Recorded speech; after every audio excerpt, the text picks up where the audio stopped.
The last lecture is named by Behavioral and Neural Basis of Tactile Shape Discrimination Learning in the Head Fixed Mice, presented by Dr. Jinho Kim at the UCSC.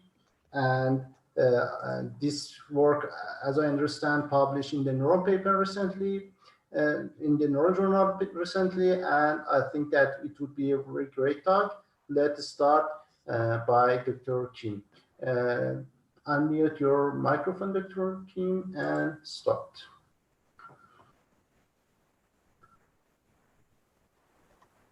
Okay. Hi, everyone. Yeah, can you hear me? And can you see? Yes, yes. My title page here? Okay, thank you for a nice introduction. My name is Jinho Kim. I'm really excited to share our recently published work and also some of the ongoing work. We want to divert away from the visual cortex, and now we want to focus on the touch. And today I want to talk about how we perceive, or what's the element of tactile shape perception for 3D object shape, and how it represents the brain and how it changes across learning. As described by this painting, this blind man, without looking at the sculpture, just using touch, he can feel, perceive, and recognize this beautiful head sculpture. And this is actually quite remarkable process. How can we do this? If you look closer into the interaction of our fingers with the 3D object shape, we see that we are actually interacting with the surface of this object, and we are gathering information about this surface contour. And when you think about it, the contour is nothing but the continuous change of surface angle at multiple contact points. So we can argue the surface angle is the primary element of shape perception, and this argument is well supported by these two behavioral studies on human subjects. So we wanted to see how this object angle shape perception is representing the brain and how it changes across learning. So as like previous two speakers, we use mice. To see how it's representing the brain, before that, we actually have to ask whether mice can actually perceive this object angle. So we devised this novel task where mice is head fixed, and there are two choices in front of them. They're water stick for motivation. And we're presenting this pole-shaped object from the front of the mouse face to the right side of the face, where all but one whisker is trimmed. And they have to choose right to collect reward for 45 degrees, and then choose left for 135 degrees. And most importantly, to prevent them from solving this task by a specific positional cue, we jitter their position trial by trial. And as a result, we could see that I tested 12 mice, and half of them became expert of this task within about 2 weeks. We trained them using these two angles, but then we wanted to see whether this learning rule can be generalized in the same domain of object feature, the object angle. So we tested them with 7 angles, 15 degrees apart, before and after training. And as you can see from this psychometric curve applied by the left leg probability, after learning this task, they can not only discriminate between 45 and 135 degrees, but they can also perform the task in these intermediate angles. So we could conclude that learning rule was generalized. And also by calculating the difference between this left leg probability between pairs of object angles, we could calculate and then conclude that their resolution is at least 215 degrees, which was limited by the number of angles that were presented here. So having found out that they can do this, similar to previous two speakers, we used 2-photon microscopy for the capture imaging in transgenic mice that express GCAM6S only in excited neurons. And we looked at primary sensory cortex, which is called barrel cortex in case of mice, that is dedicated to whiskers. And here's an example of the result. We saw object angle tuning even before learning this task. So here the neurons are highlighted. These neurons are responding to touch. And the ones that are filled with colors, those are the neurons that are tuned to specific angles that are matched on the left side. It's color coded. And as an example, I'm showing you this example number 1 neuron, which is tuned to 45 degrees that have a higher response to 45 degrees trials. And then even after divided by the number of touches in each trial. And we collected all these angle-tuned neurons, angle-tuned excited neurons in all 12 mice before learning. And we saw that this actually spanned all presented object angles. And when we looked at the distribution, we saw this U-shaped distribution, which shows that more than half of these angle-tuned neurons are tuned to extreme angles, either 45 or 135 degrees. And having figured out this representation of the brain, we wanted to see how it changes across learning. In doing that, we focused on the possible role of primary sensory cortex. As being the first stage of sensory processing in the neocortex, we want them to have a faithful representation of the outside world and want them to maintain sensory perceptual stability. But as many other previous studies have suggested, primary sensory cortex is plastic, and it improves it supports either improved sensor perception or increased behavior performance. And how does this primary sensory cortex perform this seemingly contradictory two functions at the same time in learning? Or are they just performing each of these or either of these functions depending on the task or behavior demand? To answer this question, we followed up same field of view across learning from all the 12 learned mice. And shown on the left are the active neurons in naïve session, and shown on the right side are the neurons that were active in expert session. And we could merge these two field of views. We saw that many of the neurons were tracked across learning. But what is striking to us was that also there are a lot of neurons that are active only in naïve or expert session. And we could quantify that and show that in this Sankey plot. And from all the identified neurons, only 40% of them matched between naïve and expert, which shows high rate of activity turnover in this activity ensemble membership. And this was regardless of the touch response category, either it's non-touch response, non-selective, or the angle-tuned touch. We don't think that this is specific to training and learning. In fact, some of the previous studies have shown that this is happening spontaneously day to day or session to session, which supports the plasticity of the primary sensory cortex. So how is this angle representation represented, or how is it maintained across learning? To compare that, we looked at these two populations of excited neurons, and then we plot the distribution, which looked remarkably similar across training. And we could go further into the detail of individual neurons and track these neurons that were active and angle tuned in both naïve and expert sessions. And we saw that the angle tuning also remained in this individual neuron level. So from these two results, collectively, we concluded that this is the mechanism of how the primary sensory cortex can maintain the perceptual stability across training. And then so far, we just looked at each individual neural level or average them and looking at the distribution. But we know that not a single neuron is act independently. They are all interconnected with each other and then affecting each other.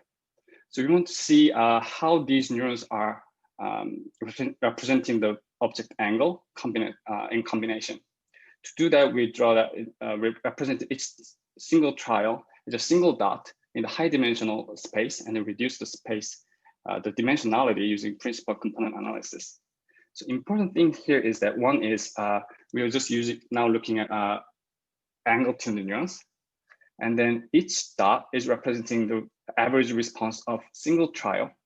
And each dot is color coded as the matched object angle that are presented in that trial. And here's an example of a single volume. The neurons are simultaneously recorded. And then you can see reflecting the object angle tuning even before learning, we could see some of them were quite well separated here. For example, 135 degrees and 45 degrees, they are were separated, but still there's kind of intermixture in between. But after learning, what we saw is that there's a nice separation between these groups, and also good clustering, a high level of clustering within the object angle groups. And we plotted from these all 12 volumes, we saw unanimous increase of clustering index. What is it good for? Now, without using dimensional reduction, we looked at the population decoding of object angle, just using these angle-tuned neurons. And regardless of the method that we use, either linear or nonlinear, we saw unanimously increased classifier performance and exposition. So how is this happening? Are mice adapting to this task and changing the model strategy to get a better sensor input? And to test this hypothesis, now we are looking at the sensor input of this mouse whisker system using two different views taken simultaneously and reconstructing its 3D shape. So we could gather all these 12 whisker features. The details might be a little bit overwhelming, but what's important here is that the distribution looks quite similar between naive and expert session. And actually, to quantify that, now we want to use another model, which is GLM, which uses 12 whisker features to predict what was the present object angle. And this GLM worked quite well, as you can see from here. The predicted object angle matched quite well with the predicted angle on the diagonals. And you can see, and we can quantify their performance, compare between naive and expert session. And we saw actually it's stable across training. So what this suggests is the sensor input's decoding capability was stable. So with the same sensor input, we saw enhanced neural decoding, which suggests that this change is happening inside the brain, not driven by the outside sensory inputs. With that, I'd like to summarize this talk. First, we saw the mice can discriminate object surface angle using just a single whisker. And we observed object angle tuning even before learning in the primary sensory cortex. And we saw how this primary sensory cortex can have this dual goal in learning. One is stable angle tuning amidst huge activity turnover, and another is increased population decoding of object angle with stable sensory inputs. And with that, I'd like to thank Hayes Lab, my PI, Andrew Hayes here, and two other co-authors, Andrew Erskine and John Chen, and all other previous and current lab members. And here's the information of the paper. I believe it's posted in the chat. The title is the same, so please check it out. There's other interesting stories in detail. And if you'd like to ask further questions after this Q&A and possible future collaboration, please contact me through this email. And thank you. Thank you, Dr. Kim, and very great talk. Any question? And Aditya put the link of paper and some related information in the chat. Is there any question?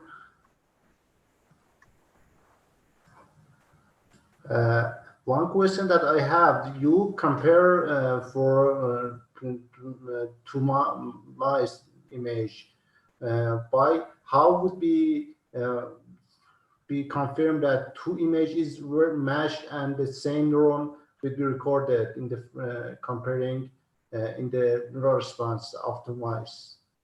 Is it possible to different animal that is the method really under micron measurement at the precise that you can minus the two figure and say that this neuron is active and not active right now? Oh, so you're talking about how I can match the actual depth of the field of view between sessions from the same mouse. Yes. Yes. Or different now. Do you compare the? No, I was comparing between this different sessions from the same mouse. So I was following up. Okay. Yeah. Okay. But for different session, you be confirm that the location doesn't change anywhere. Yes, that was actually a very good point, very critical point. So to do that, we actually did this G-stack comparison. So what we did was we took G-stack of the whole volume, and then we try to match that with the field of view that were taken every day. So on average, it was about I think 7 to 8 microns difference, and it was not enough to explain the level of activity turnover that we showed in the talk. Thank you, Dr. Kim. Yeah. And any other question that is not? And thank you all of panelists. and I learned too many things from you, and it was great session. And I also thank from Aditya for providing good information in the chat. And goodbye and thank you. I think there is another question. I don't know if there is time, but in the chat. No, I didn't see that. There's a question in the chat. Elizabeth, you want to ask the question yourself? In the chat, let me see. Sorry. I can just ask it. So I wanted to ask if they tried sorting the neurons on consecutive trial based on the sorting of the previous day and see how this drift is taking place across time. What do you mean by drift here? I mean, I guess at the final level, you're sorting them based on their peak activity, but you're not doing the resorting on the same comparison grid of activity between neurons, right? Where you're showing this grid of activity with diagonal amplitude, essentially. So you base the sorting in the expert mice on the actual activity of this given trial, right? It's not like you base the sorting on the previous.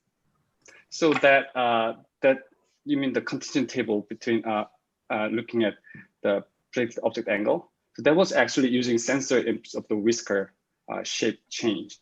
So we were doing cross-validation by having the 70% of the trials for the training, and we were testing in the rest 30% of the test set. Does that answer your question? I think it's more technical and specific, so maybe I can ask you afterwards. But thank you very much. Yeah, sure. Yeah. Thank you all, and thank you for your lecture. Bye. Thank you for hosting. Thank you for hosting. Thanks for hosting.